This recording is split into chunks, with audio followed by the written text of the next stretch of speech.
of the stack. So how many people have been with us all 3 sessions? Who's been with us all 3? All right, Falasha Day. Who else? All right, I see. Looks like Miss Jennifer. Johnny was with us. How are you, Jennifer? Hey, hey. Hey, everybody. Sorry, I have a loud little one. No problem, no problem. All right, so we're just getting ready to get started. And so one of the things we do is we want to open in prayer as always, and then we're going to jump right into our PowerPoint. We don't want to take too much of your time. We know some folks have work tomorrow. Everybody's had a long day, been to church, Sunday school. So we definitely want to recognize your time. So let's go ahead and pray, and then we're going to kick it off and jump right into it. Please feel free to hit us in the chat if you have any specific questions, but let's go. Father, in the name of Jesus, we praise you and we thank you. We bless you, Lord, for all that you've done and all that you continue to do. Father, we thank you for this time and fellowship, oh God, as we meet with these young couples, oh God, and as, Lord, you have placed us in a position, God, as they move along their destiny, Father. We thank you, God, for all that you've done and all that you continue to do. And Father, we ask all these blessings in Jesus' name. Amen. All right. So for those of you who haven't been here before, I think most of you have, this is our 40 under 40, and it's part of what we call of the Eusebeia movement. Eusebeia is a Greek word found in the Bible that means godliness. And we've had so far 3. This will be our 4th conference, and we'll talk more about that. It's going to be virtual this year. And basically, the Eusebeia conference is a coming together of not only of couples, but also marriage ministries to form a movement for God in this earth. And so we are trying to restore and establish, well, not establish, but restore Christian marriage as God sees it and the Bible defines it. And so we set out the 40 under 40 to really reach young couples, those 40 and under. If you're close to 40, that's good enough. Or as well as those who have been married a short period of time. And so let's jump right in. I want to just start with a little, as those of you who've seen me teach and preach, I love stories because they hit right home and get to the meat of what we're trying to cover. So let me tell you a little story first. And then Crystal is going to pull up the PowerPoint and we're going to jump right into it. So the story starts with there are 2, well, first there's a lumberjack. And he is a well-known lumberjack known as one of the fastest tree cutters and best tree cutters in the territory. So one day he comes into work, and as he's going about his job, he's approached by a younger lumberjack who says to him, "I've heard that you're very good at what you do. I think I'm a pretty good lumberjack myself, and I think I can cut trees faster than you." So the older lumberjack says, "Well, you might be able to." And so the younger one says, "I'll challenge you at the end of the day to a tree cutting contest." And he says, "Sure, let's do that." So at the end of the day, they set up some time and they get us a couple people over to go ahead and count and time them off. So they begin to cut the wood. And as they begin to cut the wood, the young lumberjack is going real fast with a lot of pace, cutting the wood. And as he's cutting, he's just got a great pace going, chopping wood, stacking it up, and he knows that he's about to win. He looks over and he notices that every once in a while, the older lumberjack is taking a break. And he's thinking to himself, there's no way he's going to beat me. He's taking a break periodically, and I'm just chopping wood, adding to my stack day in, day out. So as they keep going, finally the whistle blows, and the younger lumberjack stops, gasping for breath, but he knows that he's won. And when they add up the total, they finally notice that the older lumberjack is the one who's actually won the contest. Okay? So the younger lumberjack is totally surprised, shocked, absolutely in disbelief that he's lost. So he comes on over, shakes the hand of the older lumberjack and says, "You know, hey, I have to congratulate you. You really are as good as they say. I really thought I had you beat. I can't believe that you beat me, but you're really good." And he says, "I just have to ask you one question. When I was cutting the wood, I would notice from time to time, as I would look over, I would see that you were taking a break. And what I can't understand in my mind is how you can cut more wood than I do, and you also took breaks. I didn't take any breaks." And the older lumberjack said to him, "You're correct. You did see me take a break every once in a while as I was cutting the wood. But what he said is what you may not have observed is that I was sharpening my axe when I was taking those breaks. And I say that to say Abraham Lincoln once said if he was given 6 hours to do a job, he would spend the first 4 hours sharpening his axe. And what does that have to do with the 40 under 40? My wife and I yesterday celebrated our 33rd wedding anniversary. Thank you, thank you.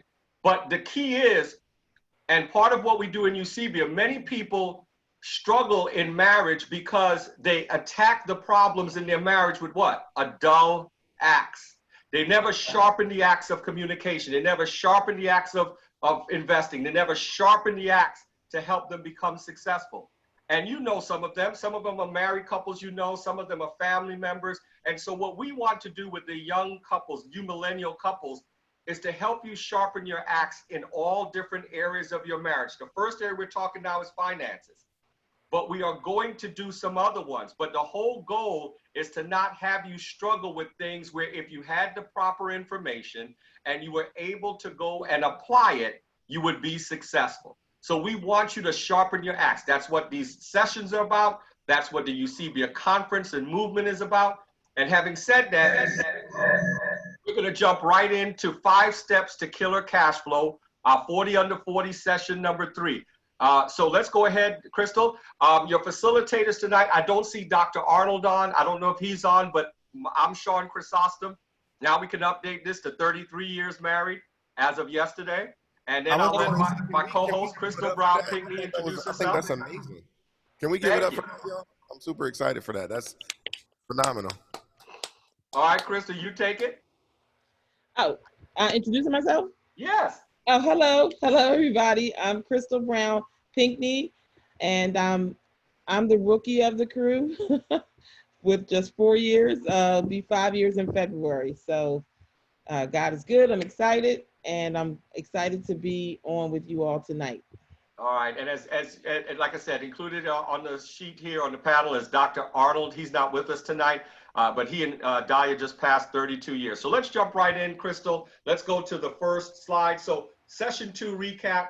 Those of you who were here last time, we talked about our model, which is the STACK model, and STACK stands for S.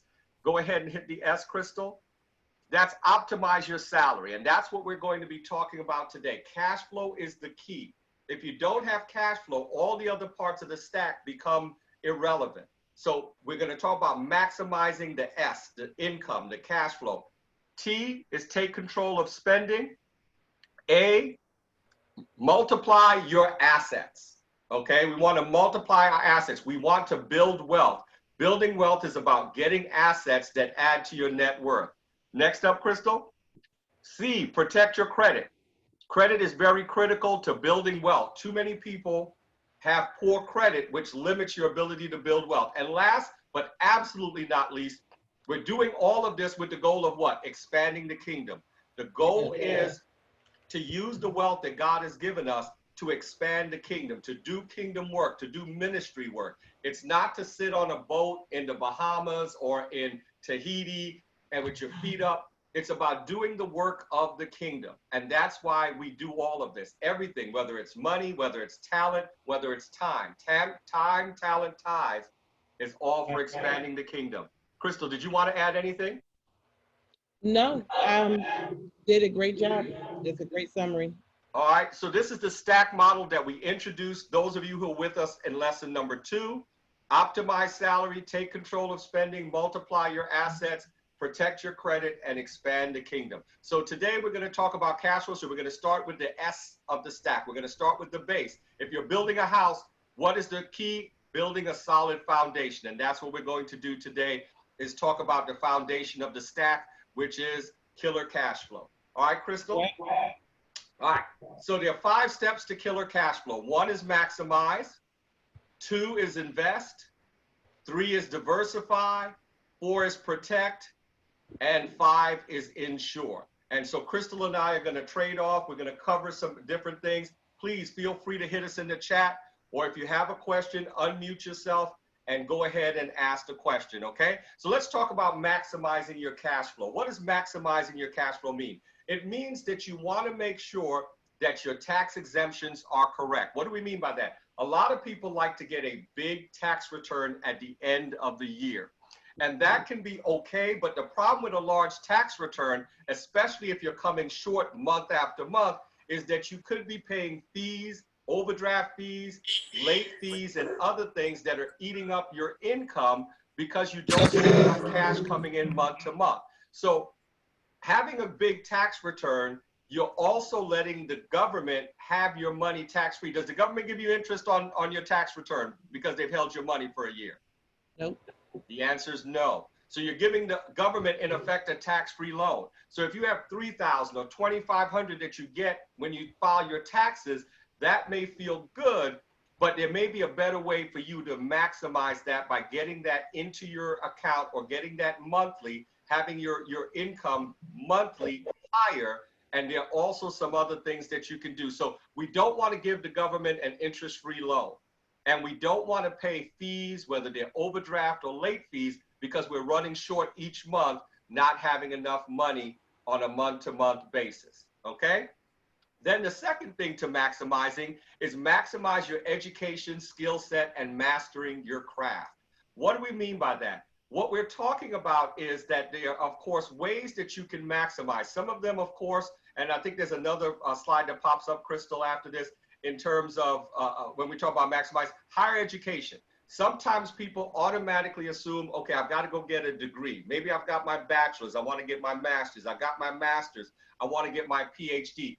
That's fine, but be very careful, because if getting an advanced degree does not necessarily significantly increase your income, but you have to take on significant debt to do it, the trade-off may not be worth it. It might be worth it or better suited to try and see if your job will pay for it or if there's another way to finance it, but be very careful of just going back to school to get a degree without first doing a cost-benefit analysis to see, can I significantly increase? Will it significantly make a change in my income? Okay, now, Crystal, I didn't know if you want to throw in anything about trade or vocational certifications, how those can help as well. Yes, I actually am a fan of trade and vocational certifications. I think it's a great way to gain a skill. You know, the bigger the skill you bring to the table, the more money you can make. And if you can do that and not have to spend the dollars that a 4-year degree would cost you, it would be worth doing. Just having something outside of your 9 to 5, having another skill that you can use and parlay and have some way of a freelance or consulting or just a side business, something that can work for you. Even licensing, you know, being skilled and having a license. You can get many licenses in a month. You can get vocational or trade in 6, 9 months, 12 months. And if that can help you to increase your cash flow, it would be so worth doing. Exactly. And we're going to talk a little bit more about that when we talk about multiple streams of income. And I want to hit on licenses. For example, both Crystal and I deal with security. So we both have to have a securities license. Crystal sells insurance, so she has an insurance license. I know people who do real estate, they have a real estate license.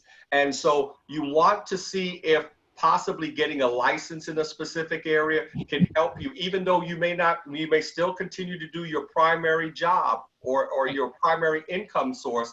You may want to see, are there different certifications and different things I can do without necessarily having to go back to school? Sometimes it is going back full time to school or getting a degree. But sometimes having a license that allows you to do something else allows another stream of income and allows you to maximize your cash flow.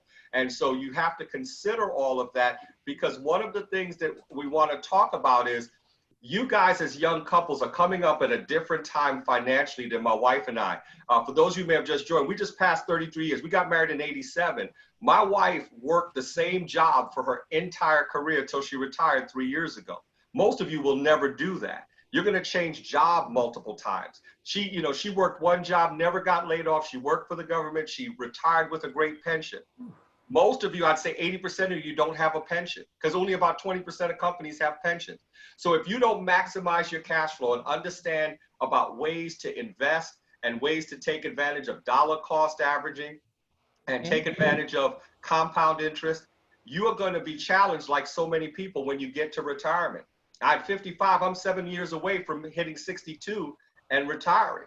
You know, if I want to go longer, that's fine. But, you know, I'd maybe like to call it a day at 62. To be able to do that, I have to maximize my cash flow. I have to make sure I'm investing on a monthly basis. And the one thing I want to say, getting that tax refund at the end of the year, you can be missing out on investing that 100, 200. Let's say you get $2,400 in a tax return at the end of the year.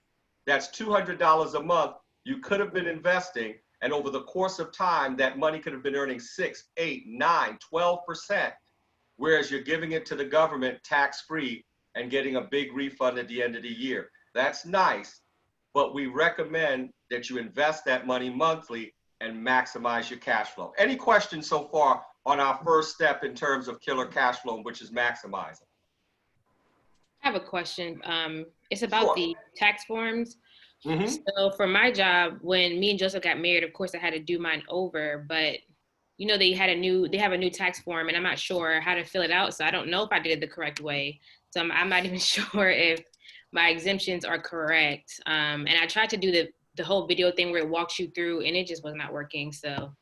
Okay, well, No. we can sit down and go through that, and that's very good. Yes, they have the samples where you fill out your forms and you estimate how much you're going to get back. And a lot of times you can base it off of the previous years, but you could also work with an accountant who can take a look and say, well, based on what you have coming out, and based on the fact that now the two of you, see, this is the first time you guys are going to file as married. So you're going to file married, filing joint. So this first year, Elia, may be a trial for you guys. You know what I'm saying? Because you're going from each doing it single. So this first year, when you do it married, you may find you get a significant amount back, which is what you want to do at that point is you want to adjust your exemptions, okay? So you want to adjust your exemptions so you get more back in your paycheck. So you're in a kind of a unique situation because this is your first year. You guys got married in February. So 2020 is going to be the first time you file married joint. So this time you may have to kind of adjust after you get the tax return, or we're already in August. We can sit down, or you can sit down and talk with your tax accountant and say, I don't know if I'm having too much or not enough taken out. Okay. Because you don't want to have not enough either. You don't want to end up with a big tax bill either at the end of the year. Okay. So the key is sitting down and doing the calculation, and it can get confusing. Sometimes the easiest way is that when you do it, and you see your tax refund in 2021, then we adjust it from there. You say, okay, we got a big tax refund, so we've got to go ahead and make sure we get more money back in our paycheck. So we've got to go ahead and adjust our exemptions. And you guys can just give me a call and we'll sit down and talk about that, okay? Okay. But that's the key, is you want to make sure you're not getting a ton back. If you get $100, $200 back, or $300 or $400, that's not that bad. But what you don't want to do is get $2,500, $3,000 back, and it's money that has been sitting there with Uncle Sam, not earning any interest. Okay? Okay. Good question, though. All right. Sounds good. All right. So let's move on to the next slide. Now let's talk about investing, because that's what everybody wants to do. They want to invest. They want to know, how do I get my money to work for me? How do I work smarter and not harder? So let's talk about different things. How many people, and this is where y'all gonna talk back to me, y'all not gonna sit there quiet. Hit me in the chat screen. Don't do any more bullets yet, Crystal. How many of you know what a qualified plan is? When we say a qualified plan, if you've ever heard that word, hit me in the chat screen. Either hit yes, I know, or no, I don't. What is a qualified plan?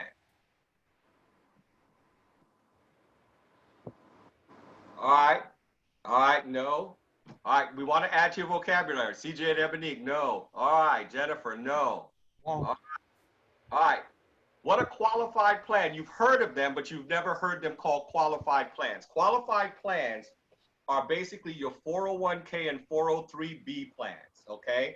They're called qualified because they meet the IRS or Internal Revenue Code for tax benefits so that you can have your money come out pre-tax. Okay, and so one of the things you want to do when we look to investing, we always want to start with our pre-tax or qualified plans first. Some jobs have both a qualified pre-tax plan, such as a 401k or 403b, and they have a Roth, which is after tax. That means your money's taxed and then money goes into the Roth after taxes. But the qualified plans are where you want to start first, because many of them match. So let's say my job is matching up to 6% dollar for dollar on my 401k. That means the first 6% of my salary that I put in, I am getting 100% return.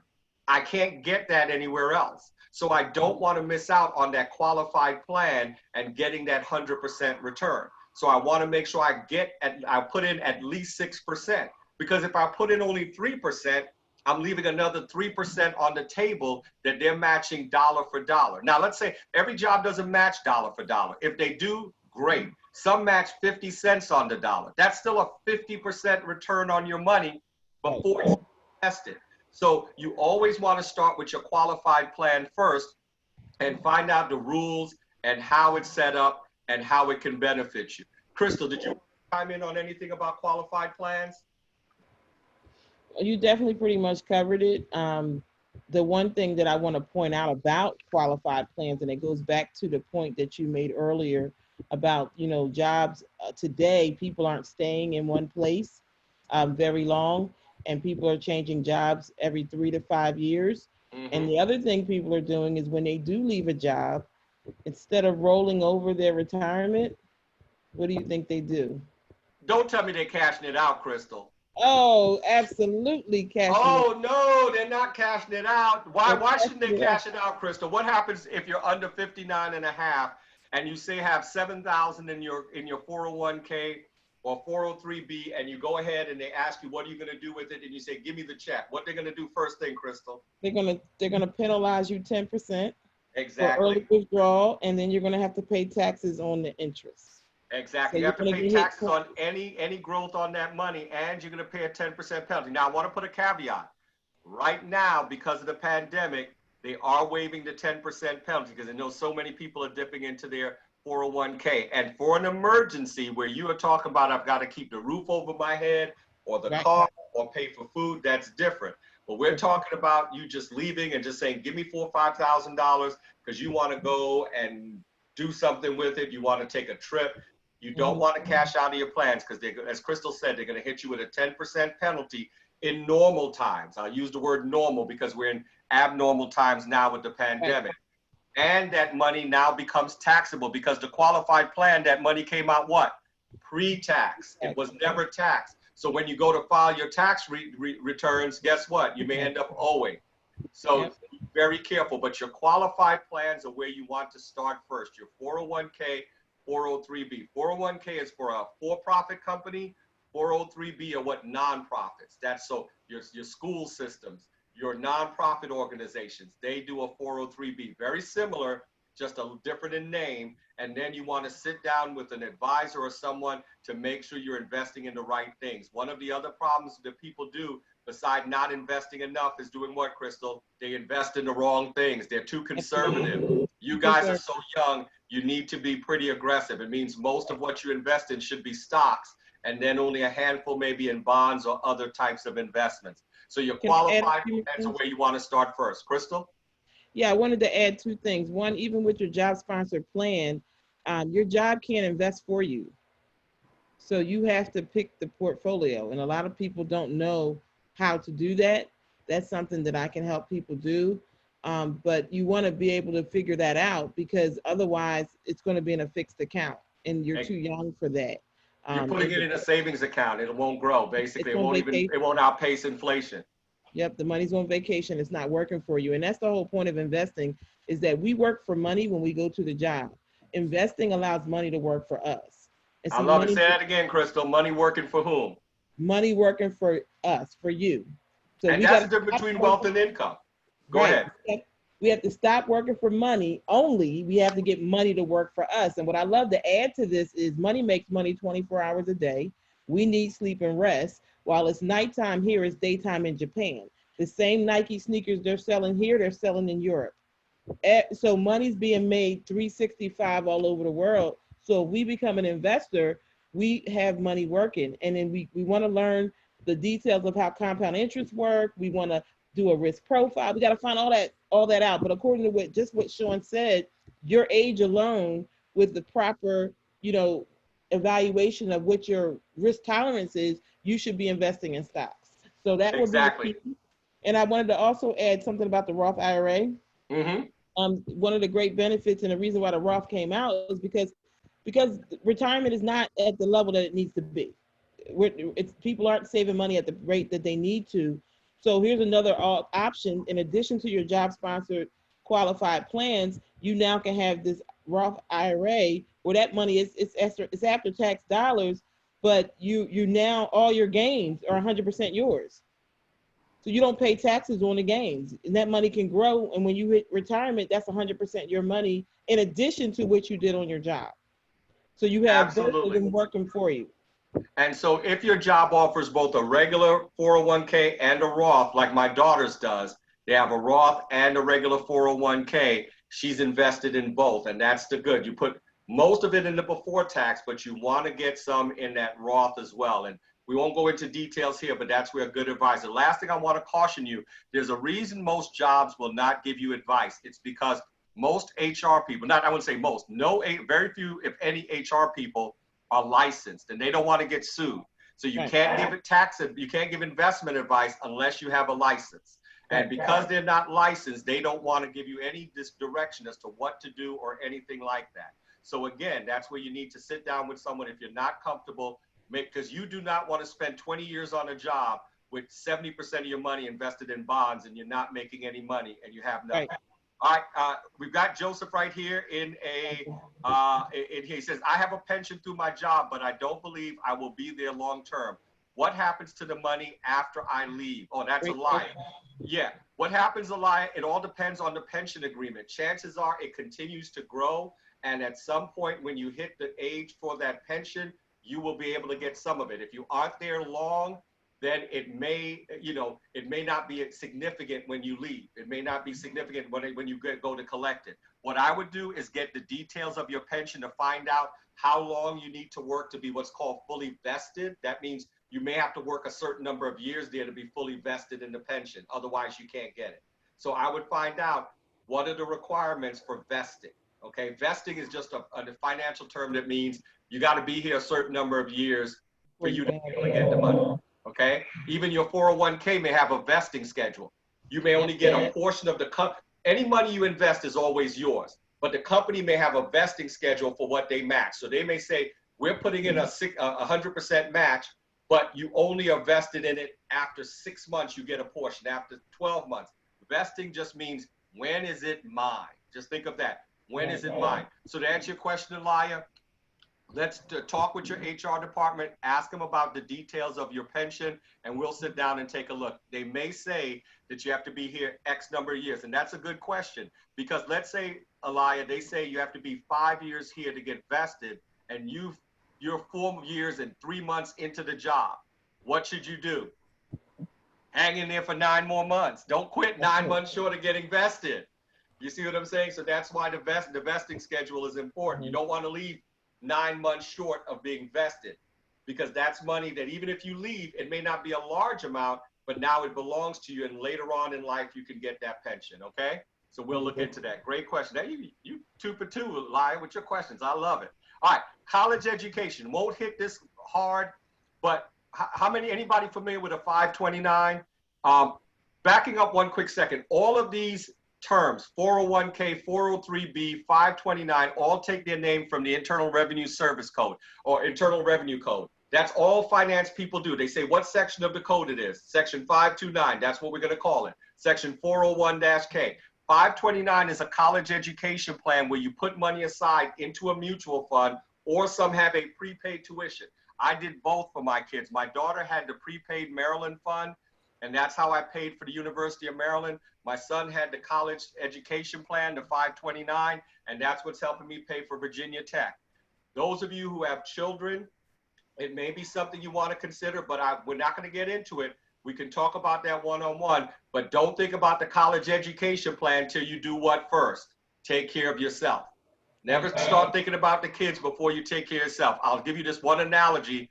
Whenever you fly on an airplane and they say, in the case that we hit rough turbulence and all of a sudden we have to descend quickly and the mask fall from the ceiling, who do you put the mask on first? Yourself. You never put it on the child first, because if you put it on them and you pass out, they're gone. So the same thing with investing. Your children always have more time than you to make it up. So you don't want to put money aside in college education plans, but you're not fully funding your retirement plan.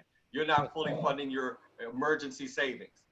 So college education is great, but you only start that after you're doing what you can for your own retirement. All right. Next one up, Crystal. Let me just make one quick Go thing. ahead. Go ahead with college education. No, I just wanted to say, to piggyback. Do y'all hear that noise? Is that making like an echo? No, it sounds good on this end. Oh, okay. Yes, I just wanted to piggyback on what you said, Sean.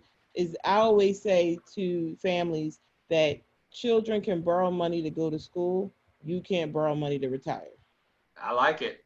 So ideally, we would rather you help, put a plan in place to help you also save money or invest money for their schooling. But at the end of the day, you have to make sure you're taken care of first. So just wanted to support that message.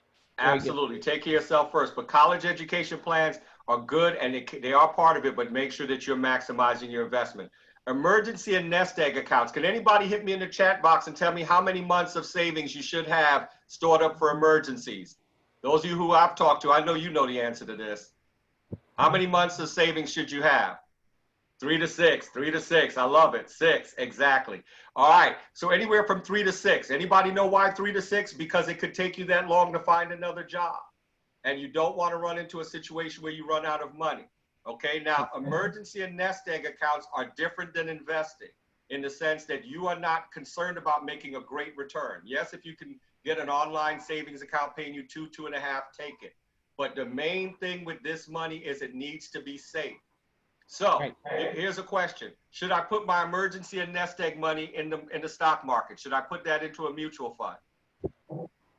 Especially one that's invested in stocks? No, because when you need that money, if the market's down, now your money may be worth less. This is where you put that money in a safe, boring savings account, money market account.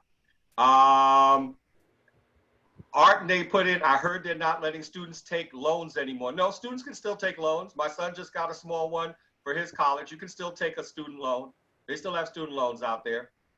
They can still get their student loans, but we want to minimize how much they take in loans because you don't want to end up with significant debt at the end if you can. So that's why you put aside, you have a college education plan. And college education plans can take many forms. I've seen people do different things. And so we can do a specific one on that for those of you who would like to go into it. But emergency and nest egg accounts, you want to make sure that money is safe. Nothing exciting, nothing exotic, nothing creative, okay? All this needs to do is be in a savings account. Maybe don't make it too accessible to your checking, but that's all you want for your emergency and nest egg. And all you guys already know, 3 to 6 months is what you're targeting. And that's 3 to 6 months of your expenses. So if your monthly expenses are $3,000, then you want to target $9,000, give or take, in your account, okay? In the savings. All right, next one up. I'll just add. Oh, go ahead, Crystal. No problem. I just wanted to say that back when we were talking about qualified plans and people leaving jobs and going from one place to the next and then being enticed to withdraw that money, a lot of times that is because we don't have the emergency fund in place. Exactly. Very good point. That's exactly tied together. With that being missing, we're more likely to be, drawn to wanting to grab that retirement money. And if we keep doing that, we'll never create a retirement. So we have to put first things first. So emergency money, that's something we need to start along with the qualified plan. And we just have to make investing more important, pay ourselves first, and we have to become more disciplined to make that happen. And the goal with an emergency fund is to get it funded. It's not supposed to be an ongoing thing. Once you get it funded, then you can redirect money or put more perhaps in another account. But then but we got to get there. And when you talk about $9,000 for a lot of people, that's no small task. So exactly. It really is going to, and this is where, if I could just add one little comment here, where the maximizing your cash flow is key. Because if we can have another stream of income, I know I'm jumping a little ahead, but this is why we have to make our desire to increase our income connected to the goals that we have. If we want to do better, then we're going to have to increase our income so that we can make it easier to do these things that we're listening on the screen. Because otherwise, it's just a wonderful conversation. But we're going to have to find a way to put ourselves in a position so that we can actually implement what we're talking about. Absolutely. And we'll talk about that when we get to streams of income. You can direct a stream of income specifically for Yes. emergency and nest egg. Before we get to real estate, and you can leave the bullet up, Crystal. Yep. One Okay. other thing, I'll throw out a question, something that my daughter asked me, and this is a question that people had. She has some student loans. You know, when she went to school, we had enough money saved for her to go to school, but she decided she wanted to go to a different school. And we said, that's fine, but we're not going to come out of our pocket. Remember, we said, we're looking to retire. We'll cover a certain amount. You're going to have to borrow the rest. So she has student loans. She's paying on them. Of course, it's going to take her a minute. And she was asking me, Dad, should I take some money out of my 401k to pay off or pay down significantly my student loans? What do you think I told her? What do you think the answer to that question is? Should she take money out of her 401k and pay off her student loans? No, Falashade, yes. No, no. All right, all you guys saying no. Why not? Tell me, why do you think she should not take money out of her 401k to pay off her student loans? I'll tell you also this. They're government loans, so they're not from another lender. They're government-backed student loans. Why shouldn't she take money out of her 401k?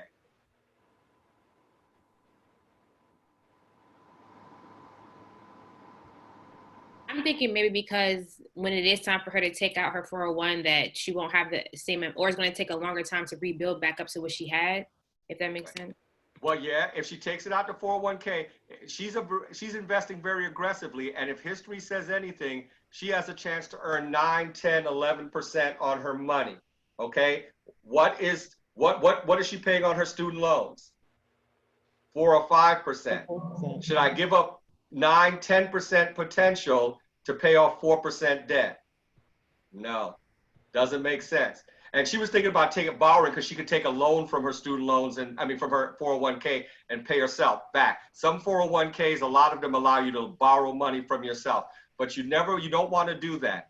She has low cost debt. Yes, it's going to take her a while to pay it off. She does not want to eat into the compound interest potential of her 401k to pay that off. I know it's nice to be debt free and she'd like to be done with it, but she's better off continuing to contribute to her 401k and making the payments, or even making some additional payments right now where they've frozen the interest on it to help cut it down quicker. But you also want to make sure you've done your nest egg. Real estate. Now, real estate is something that people always think in terms of big picture and think it's only has to do with owning a single family home or multifamily home, but we won't go deep into it. But there are ways to invest in real estate without buying property. There are things that you can include in your investments, which are called REITs, Real Estate Investment Trust. They are investments that invest into commercial real estate. Just like you buy a mutual fund, you can invest in a fund that buys specifically into real estate. And that's one way, REIT, that's it, Falashade. And so that can be part of your investment strategy for you to diversify. So you've got stocks, you've got bonds, and you can have REITs in your investment portfolio. So now you have diversification, okay? So yes, real estate can mean having an investment property, okay? But sometimes you're not at the stage, especially if you're newly married, to buy an investment property. Chances are you're working to buy your first home right now, okay? So you're not necessarily looking to buy an investment property, okay? Now, let's talk about real estate regarding your first time home. How can you turn your primary residence into a rental, or have rental income? Well, a couple ways.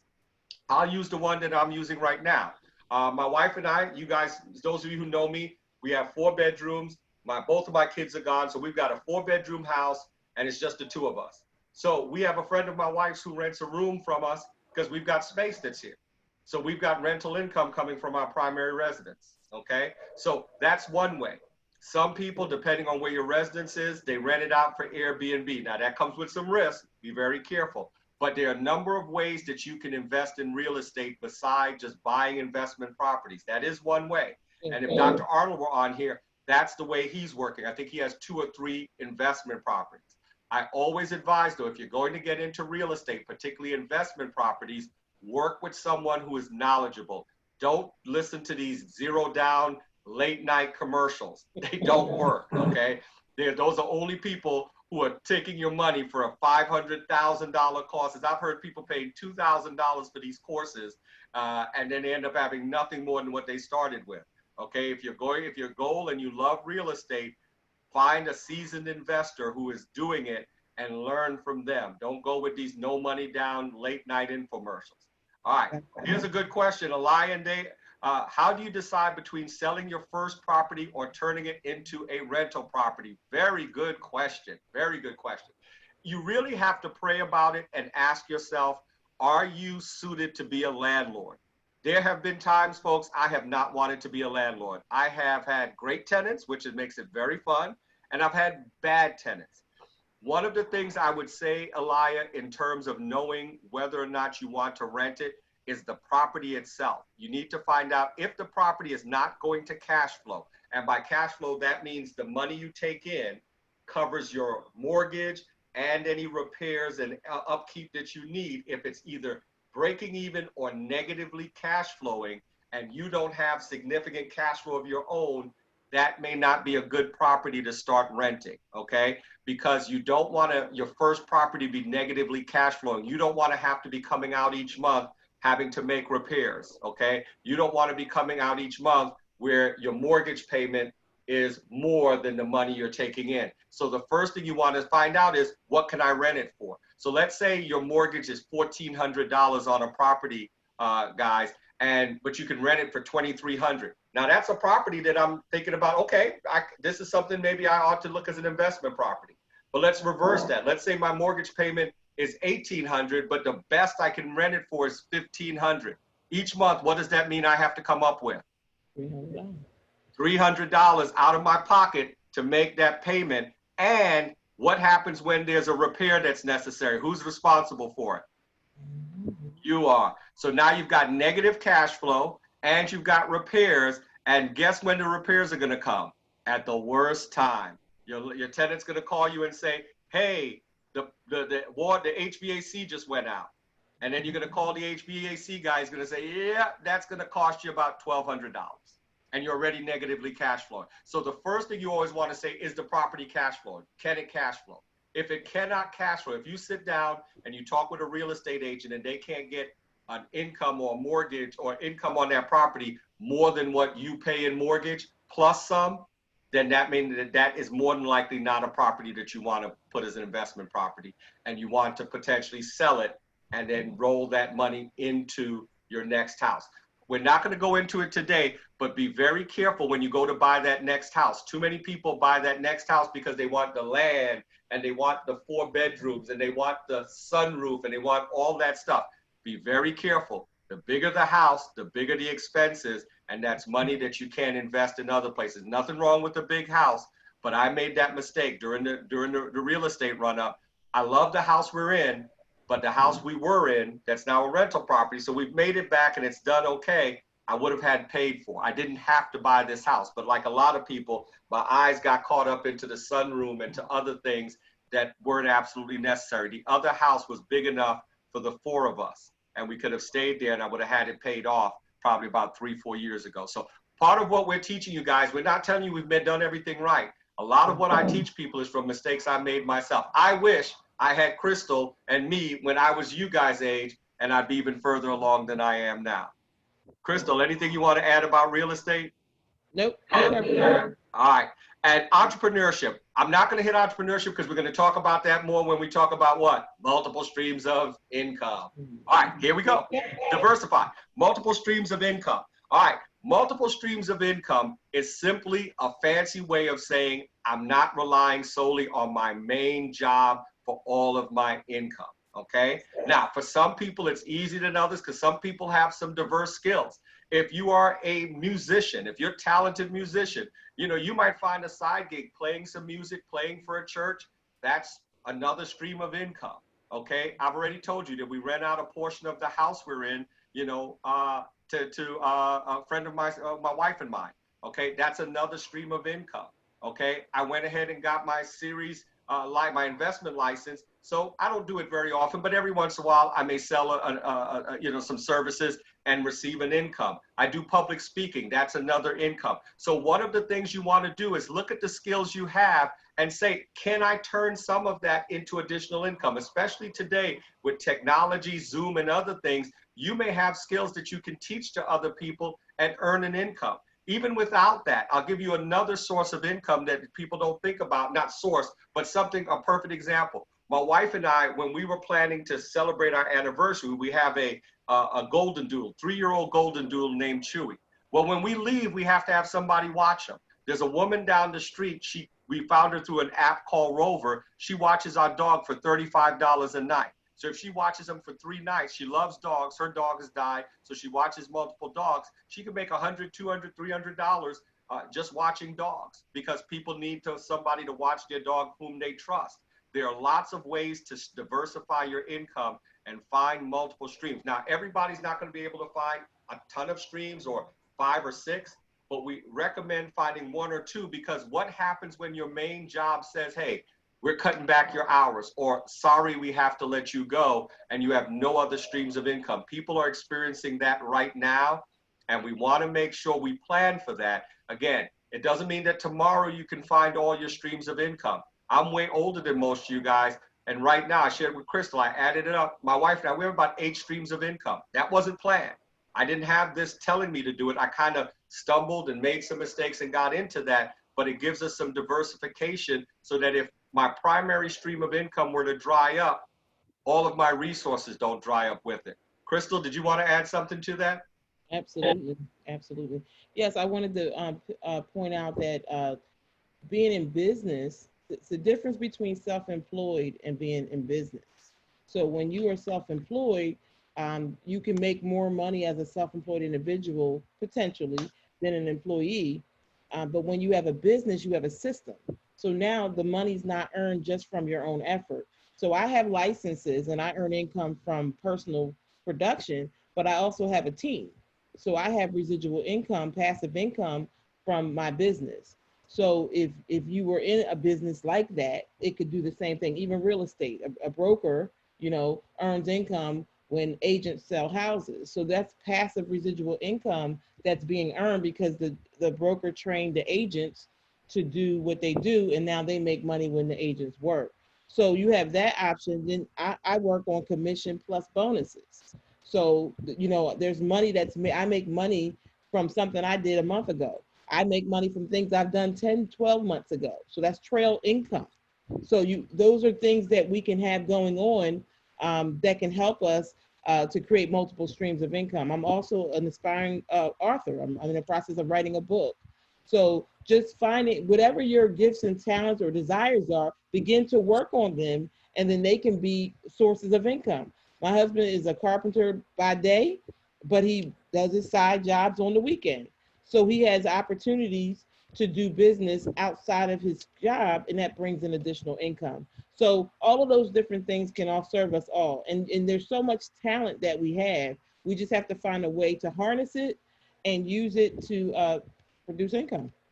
Absolutely. I know people that do all kinds of things. I know teachers that have their real estate license. Okay. I know teachers who do taxes on the side, or they do taxes at tax season. Okay. I know individuals that work for the government, but they run catering on the side. So again, sit down, write out your talents, write out your skills, and then sit down. If you can have someone help you, try to figure out, how do I monetize these? Now, again, it doesn't mean that they're going to necessarily replace your current income, but you want to be diverse. And remember, we were talking about saving up for an emergency fund. Let's say you're a person that can do hair. And so periodically you may do some braiding. And your goal is, you say, you know what? All of our income right now is being spent on all of our investments, all of our expenses. We don't really have enough to build that emergency fund. You can say everything I earn from this is going directly towards building my emergency fund. Or let's say you're saving to buy a house. So you're working a second job. Okay, well, that's another stream of income. Okay, and you say, I'm going to direct all of that money that comes in to go towards the second, the house we're looking to buy. That's going into our house fund. Okay, and so you're directing it that way. Like Crystal said, when you really get multiple streams of income going, is where you're not only making money off of what you do, but you have people underneath you who are working. So let's say you have a small side business, but you have a team of people also working for you so that you make money off of what they do. That's where you've now taken diversifying income to a whole other level, because now you're making money off of other people's efforts besides your own. That's the master's degree level. If you're not doing, want to get you started on the simple making money off of your side hustle. The other thing about multiple streams of income, and Crystal touched on this, when you start a business, there are sometimes expenses or things that you can acquire for the business that you can write off that you can't if you're not a business. Let me give you a perfect example. Let's say for my business, I need to buy a laptop, and I need to buy a really nice laptop because I'm going to be doing some serious computing. I need high resolution on the camera because I'm going to be doing Zoom and so forth. Well, if I buy it and use it for the business, does that mean I can't use it for personal use as well? No, I can use it for personal, but because I bought it for the business, what can I do with that expense? Write it off. Okay, but if I just bought it personally, I can't write that off on my taxes. I can't tell my account, oh, write off this $800 Apple or this $1,200 MacBook that I just bought. You can't. So there are other benefits to it as well as tax-wise. Consult your tax accountant that come when you start a business, and it's the other way that you diversify your income as a multiple stream. Sometimes you can write off certain things that you wouldn't be able to do if it's not your business. Crystal can write off if she goes to get a license for her business. She gets an additional licensing that costs money, she can write that off. If she's not in her own business, she can't just write off getting that license. So there are multiple things that you can do. An accountant can help you identify what tax write-offs are. So when you diversify, you not only get multiple streams of income, but you also get some tax deductions that you might not have had ordinarily. Any questions? All right, consulting. Go ahead. Go ahead, Crystal. I'm just going to put the other ones up and we can kind of hit them quickly so we can get to the next. Absolutely. Consulting, part-time income, developing your own brand. I just came across, and I think I shared it with one of you, it's a digital stack certification for $39. I don't know if it'll lead to anything, but I'm going to spend $39 to learn how to maximize Google ads and do all that other stuff. Who knows, it might become another side hustle, because I know most people in my age group, those of us who, I'm not a baby boomer, I'm actually in the baby bust, Gen X type, but we aren't that big on social media. So I know a lot of people would love to pay somebody to handle their social media for them for their business and other things. So I found a $39 digital stack thing. If it doesn't work out, I spent $39. But if it gives me another skill that makes me more marketable, plus I have 2 small businesses and it helps me advertise those, now I've paid a small amount to be able to generate more income. And again, adding to my side hustle. And who knows, if I did go into speaking, I've always wanted to write a book. I can help develop my brand. Like Crystal is planning to do, it helps me build my brand. You always want to build your brand in terms of what you're doing. And that also speaks to something a little different than this. Be careful what you post on Facebook and social media, because that can come back to bite you. As you build your brand, the things you put out there, that's why you always want to think long-term and be very careful, both from a spiritual standpoint of maintaining a witness, but also you don't want to ever damage your brand by just posting stuff willy-nilly out there, just based emotionally. You tweeted something or you posted something. You've all read about people who've lost their jobs because they posted something in anger or in a fit of rage, or they decided to put something out there. So your brand is very important. And once damaged, it's hard to recover. Very good. All right, let's keep going. Disability insurance. This is not a topic people like to talk about, and we're not going to hit it very hard, but I want to hit you with some statistics to keep in mind and then just give you some dues. 51 million working adults in the US are without disability insurance, okay? Next, 46% of all foreclosures on conventional mortgages are caused by disability. Now, let me talk about what we mean by disability. It's not always that you end up with, as a paraplegic, quadriplegic. You could have a serious injury and not be able to work for 9 months, and therefore you don't have the money to pay your bills. It happens more often than you believe, and a lot of people don't think about disability insurance. Next, Crystal, next bullet. 25-year-old. Yep. Has a 58% chance of becoming disabled for 3 months or longer before 65. One of the ways it happens, I'll talk to the ladies, you could have complications from childbirth. And depending on if your job has disability insurance or not, short-term or long-term, that could be part of the income that could be cut, okay? Close to 90% of disabling accidents and illnesses are not work-related. Some of you brothers still believe you can go out there and hoop it up like when you were 18. All of a sudden, you come down the wrong way, and you're laid up for 3 months, okay? So Right. again, disability insurance is not something people think about. Most jobs have it. All we want to do is encourage you to check with your job, check and see if you have short-term and long-term disability insurance. If you do not, you can buy additional, consider buying extra insurance to protect your income in case you get disabled. The fact of the matter is, at you guys' age, you're more likely to get disabled than to die. We'll talk about life insurance, but you guys are more likely to be disabled for a portion of your work life than you are to die. And both are important, but if you become disabled and you don't have income coming in, that's where a lot of people run into trouble. And these assets that you've accumulated, now you have to liquidate or sell them to cover your expenses, okay? So, and again, these PowerPoints and this whole presentation is available to you. You can get a copy of it, and we're recording it. And most income earners, go back one more, Crystal, spend 65 to 75% of their normal cash flow. So that's why most disability policies will cover like 65 to 75% of your normal income. None cover 100%. They generally cover about 65 to 75%. So, all right. Insure. Crystal, I'm gonna let you take this because you're the licensed insurance expert. I'm gonna let you take this one. This is your wheelhouse, Crystal. All right. So this is the fifth step to killer cash flow, everyone. So there are basically 4 pillars here that I want to point out. The first one is uninsured. The second one is underinsured and overcharged. The third is the pitfalls of job insurance only. And the last is proper protection, which I personally believe is buy term and invest the difference. I think Sean will back me up on that. Mm-hmm. All right, so let's take a look at the reasons. What are the reasons that people are uninsured? Let me quickly, and I know our time is running short. So if I can get at least 2 people to just take a wild guess, how many people do you think are uninsured in the United States? First of all, does anybody know how many people are in the country? You could just come off mute and say it. Does anybody know? All right, it's about 300 million people in the U.S. So tell me, take a guess of how many people you think are uninsured. Just take a wild guess. A percent or number, Crystal? Give me a number. You talk about working adults? 50 million. 50 million? Is that what? Mm-hmm. Is that your last name, Fenner, or is that your first name? That's last name. That's Art. All right. You said 50 million? I said 100. You said 100 million. Is that what you said? Jennifer said 40%. Jennifer said 40%. Yeah, I can get either number. It's fine. Well, actually, all right, you're not far off. You're about right. It's about 95 million Americans have no life insurance. That's the third of the country. So, Jen, you went too far off. So it's a lot. It's a lot of people. What are the reasons, though? What are the reasons people don't have it? Most people would think, well, I'll just give you the reasons because, again, we're short for time. Can you believe this is the number one reason?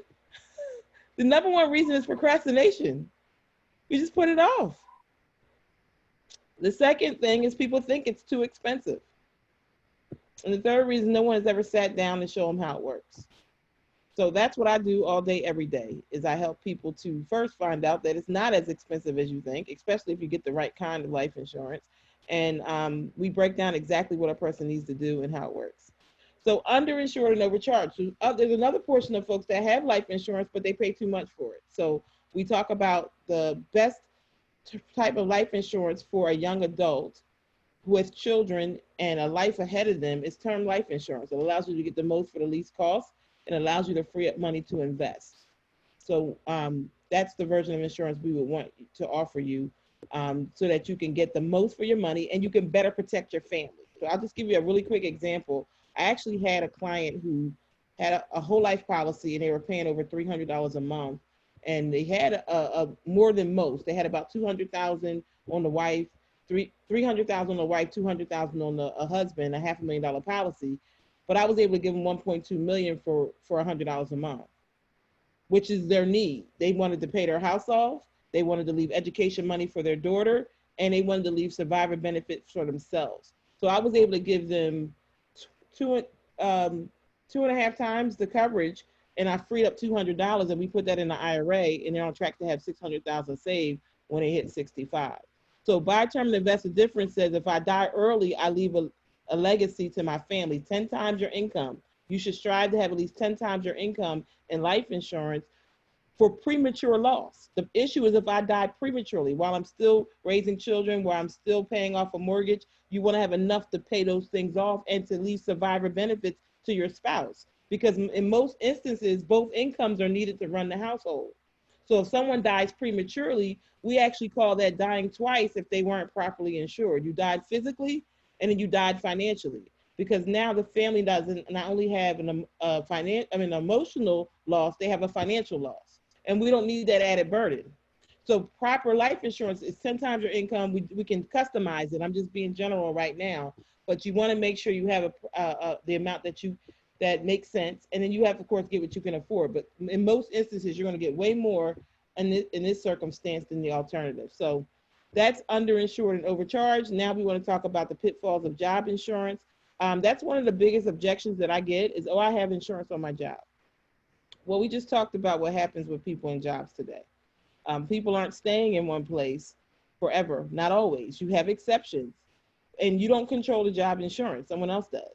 So you want to have a private plan. You don't want to have all your eggs in one basket. You want to have a private plan that no matter what happens with the job, your life insurance is still intact. Because if you leave one job and go to another, then you have to reapply. You have to get that plan. And I've had clients that, and as you get older, get to 55 years old, and you could have been somewhere 15 years, and you're no longer at that job, and now you have to purchase life insurance, which you can still do.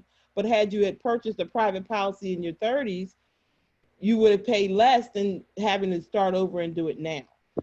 Some insurances are portable, but oftentimes if they are, sometimes there's a price change.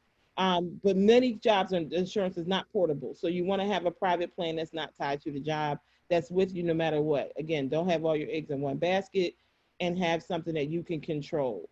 The next thing is proper protection. I kind of hit on that already by term and investor difference. The bottom line is you're able to get larger amounts of life insurance for a lower cost. I just talked with a couple earlier today. They were paying $35 for $25,000. $35 is not a lot of money, but I could give them $500,000 for $70. So would you rather have $50,000 between you and your spouse, or $500,000?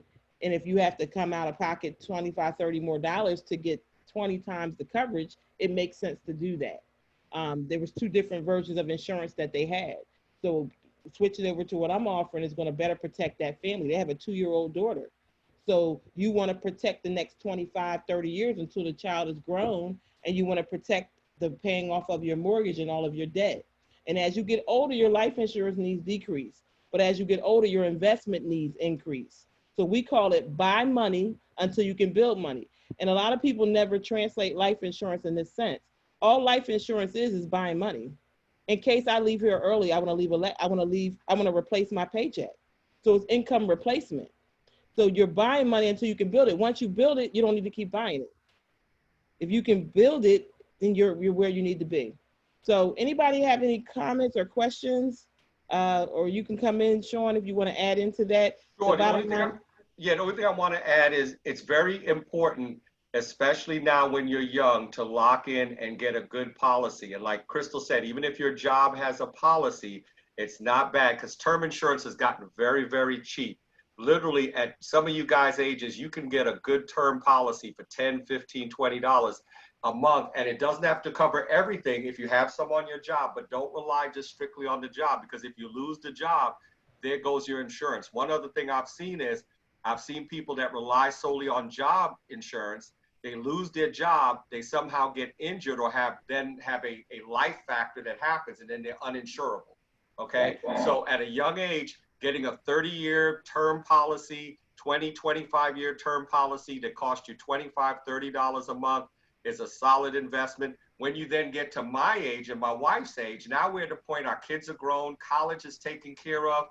We're now emptying out our policies. We're not going to touch them, but we're winding them down because we don't have a need for the insurance anymore, because when we pass on, we're going to leave the assets to our kids, but we don't have the need to cover education and other things. So Crystal's totally right. As you grow, you start initially having the policy to protect if someone dies prematurely, but then as you get older, by the time you get to 55 and 60, if you've done it right, there's not a need for insurance because you've got the assets. When you pass on, the assets get passed on to the kids. And Falashade has a question in the chat. And then, folks, we're going to turn it over to you. What happens if you die within a short time after starting life insurance? Will your family still get the full payout, or do you have to pay a certain percentage? No. Once you have a policy and there's no fraud involved, literally, I could take out a policy today, and God forbid I walk in front of a truck 2 days from there. As long as there's nothing illegal that I did, it wasn't planned, and there are some suicide questions, we won't leave that out, they'll get the money. And also, insurance from a policy is tax-free. There's no taxes that have to be paid on that. So if it's a $500,000 policy, they get the full $500,000. We don't want to think about it, but protect your family. I've done enough funerals and talked with enough people where there's no life insurance or nothing's left and the family's left destitute. So to answer your question, Falashade, no, there's no vesting and so forth. You signed the contract. Am I not correct, Crystal? And it's enforced. As long as there's no fraud, that you didn't do something fraudulently, it's enforced from the time the day you sign your name and they accept your check. It's good. Yes. Any other questions? We don't want to take any more of your time. We know we've eaten up a good. Thank you for staying with us. Any other questions? All right. The last thing I want to mention to you guys, October 14th, it should be a Friday, we are having our Eusebeia Marriage Conference. It's going to be virtual. It was going to be here in Maryland, but because of the pandemic, it's going to be virtual. I implore you guys to plan to attend. It is going to be fantastic. It's going to be a Friday evening, Saturday, handful of hours, and then Sunday. Okay, so plan. There's some resources up there as well. You'll be able to do that. You can contact Crystal and I, but please plan to attend the Eusebeia Marriage Conference. Remember, I talked to you about using a dull axe to go at the challenges you're going to have in marriage. Do not fail to invest in your marriage. Do not fail. It's not going to be a super big cost. We're trying to keep it maybe at $100 or less for the 3-day Zoom conference. It's not even going to be Zoom. It's going to be literally, we're trying to get the best possible capabilities for the conference. And it's going to be 3 days worth of not only spiritual, Crystal and I are going to do a special 40 under 40. We're working on it right now for you guys. Plus, you're going to have access to all the conference material. So please put it down on your calendar. It's going to start Friday, October 16th. I think I said the 13th. Friday, October 16th. Saturday the 17th, and then it'll close on Sunday. And the nice thing about it being virtual, you do not have to get a babysitter. Those of you that have children, you don't have to find somebody to watch the kids. It's going to be virtual. Go to prayformarriage.com. You can get more information. The virtual stuff is not up there, but put on your calendar, starting Friday, the 16th of October through the 18th. And again, it's only Friday night, about 4 to 5 hours on Saturday, and an hour or two on Sunday, but it's a great conference. Crystal and I will be there talking, presenting material for the 40 under 40, okay? There, Crystal's got it in the chat box, October 16th through the 17th. Any questions before we go? Is registration open? It's not open yet, Joseph, but it will be open shortly. I'm gonna be talking with Dr. Arnold, and it'll be opening shortly, so you guys can go ahead and register. And please, if you have some friends and family members, don't keep it from them. Don't not tell them about this great resource. Don't not tell them about Pray for Marriage and Eusebeia and the 40 under 40. Please invite someone to the next meeting. We're going to have another one in September as we get ready for the conference in October. Invite another couple. Please come and join us. How many of you, and hit me in the chat box, be honest, how many of you this was helpful? Did you learn anything tonight that you didn't know before? It was as helpful. All right. All right. And then let us know, too, if there's anything else that you'd like us to cover that we haven't covered. If we haven't covered some information that, now you guys should be going back, looking into REITs and talking about your 401k. You should be looking at your investment setup. You should be asking, do I have enough life insurance? Do I have enough disability insurance? Those of you who know me, you can reach out to me. My number's there. If you know, you can reach out to Crystal. We'll be glad to sit down and talk with you. And we appreciate your taking the time. Thank you. All right, let's close in prayer. Crystal, did you have any last words? I just wanted to say thank you all for being here, and we pray that the information was useful. But the key is implementation. So definitely follow through on the things you heard. And if you want any of our assistance, feel free to reach out to us. And this is recorded. So if somebody tells you that they couldn't make it and they'd love a copy, reach out to Crystal and she can send them a copy of this presentation. It's been recorded for them, okay? Yes. All right, let's close in prayer, folks. Have a great evening and a wonderful week. Father, in the name of Jesus, we praise you and we thank you. Lord, we give you praise, honor, and glory. We thank you for your goodness and your tender mercies. God, we thank you for everything that's been done and said tonight, that it would be to your praise and to your honor. Father, now be with these couples, strengthen them and encourage them, oh Lord, in their walk with you. Father, bless them on their jobs, bless them in their storehouse, bless them in their going in and their coming out. And Father, we ask all of these blessings in Jesus' name. Amen. Have a great evening. Give us a call. Be blessed. And don't forget, register. Go online. You can also get on Pray for Marriage. There's other materials out there. There's information and other things that you can participate. So get on the website regularly and have a great evening. All right. Good night. You're welcome. Oh, that's right. Hey, call me, guys. I owe you a gift card from last time. I got to get together with the crosses. I owe you a gift card. You guys want it. That's right. I'll get you your gift card. Let's get together. Yes. Take care. Will do. Thank you.